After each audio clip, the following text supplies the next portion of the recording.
Hi friends, welcome back. It's great to see you. This is part 3 of my warm weather and travel sewing series for 2025. I have a plan. I'm sewing things that will take me through warm weather and some trips that are planned. In this third part, I'm going to show you something that I've just finished that I absolutely love. And I think it's a pattern that some of you may also be interested in trying.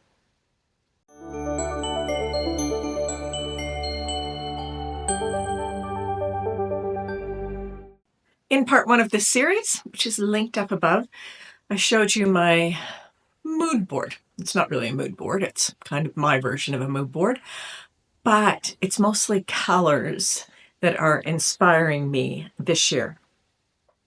I want to have a lot of color in my wardrobe, and I also want to sew things that go together. And that's what I'm working through in this series. I also have a trip coming up, and I want to be able to travel with just one bag and have everything coordinate in that bag. So this is part 3. And this particular project, before I get too much further, what I am wearing is something that I made for this particular wardrobe plan. And I showed it to you in the last video, which is linked up here. It's a basic t-shirt, and I just added some ruching to the sleeves to make it a little more interesting. The garment I'm sharing with you today is a blouse. For many years, all I wore was knits. All I purchased was knits. And that was mostly because I didn't find woven fit garments to be very comfortable. Well, could have been fit. A lot of times they were ready-to-wear garments. But things didn't ever fit right or feel great on me. So that meant that I turned to knits. And lately, as I've been working on fitting, I'm learning that woven garments can fit really nicely. So I decided to sew a blouse. Now, if you want to sew a blouse, this month, April 2025, there's a challenge called Sew April Blouse 25. It's on Instagram, and there are prizes. Anyone can enter. Just sew a woven blouse. I'm going to put a little bit of information up here about the contest while I talk about what differentiates a shirt from a blouse. Shirts are often buttoned down, set-in sleeves, fitted cuffs, whereas blouses have features like gathered sleeves, tucks, gathering or shearing across anywhere, across the chest, the waist, ties, darts, flounces. That's the primary differences that most of us think about when we think about a blouse versus a shirt. I think blouses are also a little more forgiving when it comes to comfort because there's usually a little more fabric. Now, last year and this year, and probably into eternity, I will be looking for patterns that give me a little bit of a waist. And this pattern that I've used for this particular challenge and for this project gives you a waist. And I think some of you may like this one. Pattern is Butterick 6731, and it's a woven top. It has the option for gathered sleeves or flounce sleeves, and sleeves can be short or long. And then there's this tie at the front. The tie doesn't go around all the way to the back. The tie is sewn into the front where there are tucks. So already we've got 3 components that are part of blouses: the gathered sleeves, tucks, and ties. The other thing that this pattern has is an invisible zipper on the side. I loved it the moment that I saw it. It reminded me of a peplum top that I made a few years ago that I worked very hard on, and it fit me really well until I ate a meal, and then it no longer fit me. Well, this pattern has a little bit more ease to it. With the tie, you can make it looser or tighter. So I thought it would be good for a holiday where maybe some days you eat a couple of extra ice cream. I bought this pattern when I was in the States, and I know I wanted to make it for this summer just because of this tie more than anything. Just love that waist definition.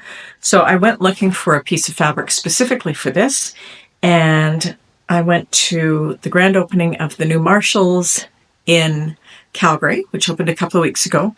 Picked up a few pieces of fabric, including this fabric for this top. This is poly crepe, nice weight. All of the colors were just what I wanted. They all match my list of colors with the pink and the cream background and different blues. Anyway, I bought this knowing I would use this fabric to make this top. I did a few adjustments to the pattern because I wanted the shoulders to fit, and if the shoulders fit, everything else wouldn't fit. So I did use a pivot and slide on this to adjust to add to my bust, my waist, and my hips.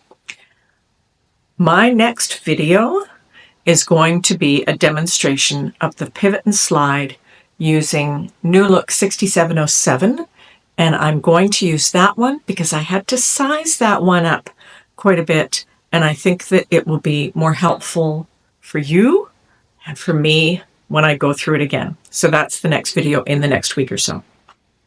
Back to this particular pattern.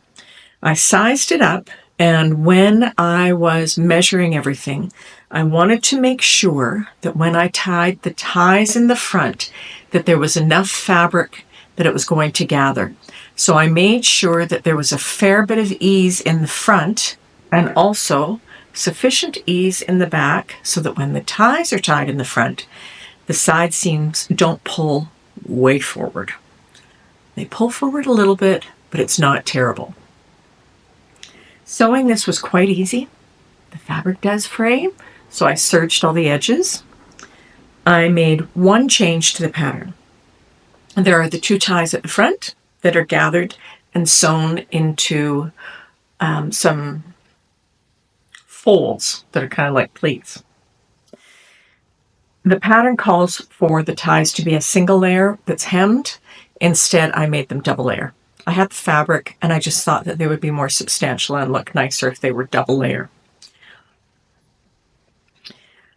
There are the two folds in the front that have the ties inserted into them, and then there are fisheye darts in the back, and then the invisible zip. I had to remind myself that when there's an invisible zip on the side of something, you must be sure that you have sufficient ease, because there's nothing worse than an invisible zipper grabbing you on the side of your body. So this sewed up very quickly, and I just love it. I will wear this with jeans or with skirts, with nice pants. It's a really nice style, and I love that it gives a waist. And it's kind of giving a waist in a different way. It's not adding a bunch of gathers everywhere else. It's just at the front. There's the ties that bring it in a little bit, and then there's a bit of fabric gathered if you want to hide your stomach. It does a great job of that. I'm so pleased that I found this pattern because those front ties just give such nice shaping. And there's a little bit of gathering beneath the ties that kind of helps to camouflage a stomach I don't like my stomach to show a great deal.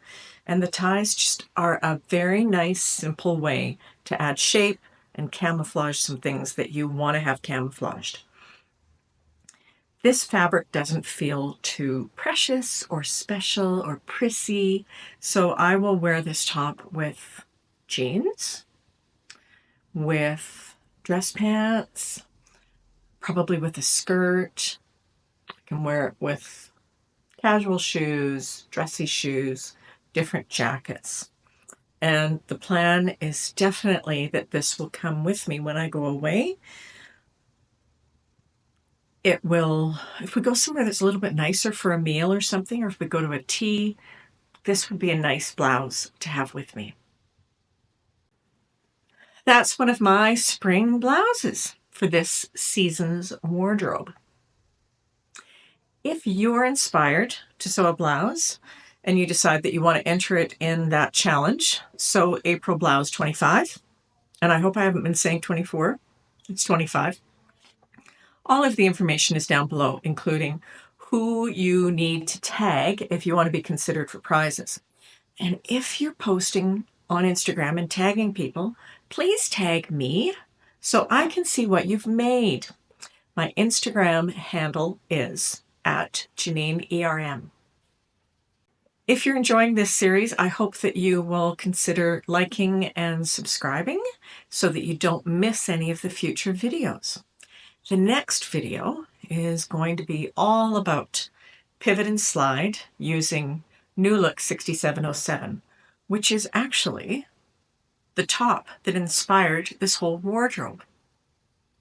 I'm really looking forward to making another version of that top using some beautiful fabric, and I'm excited to share it with you in a week or so. So I hope that you will come back for that. As always, thank you so much for spending time with me and watching this video. I hope you're well. Today is Easter. If you celebrate Easter or you're celebrating spring, I hope you've had a wonderful day. I'll see you again soon. And if you enjoyed this video, you might like this one where I showed some other garments that I made for another trip. Take care. I'll see you soon.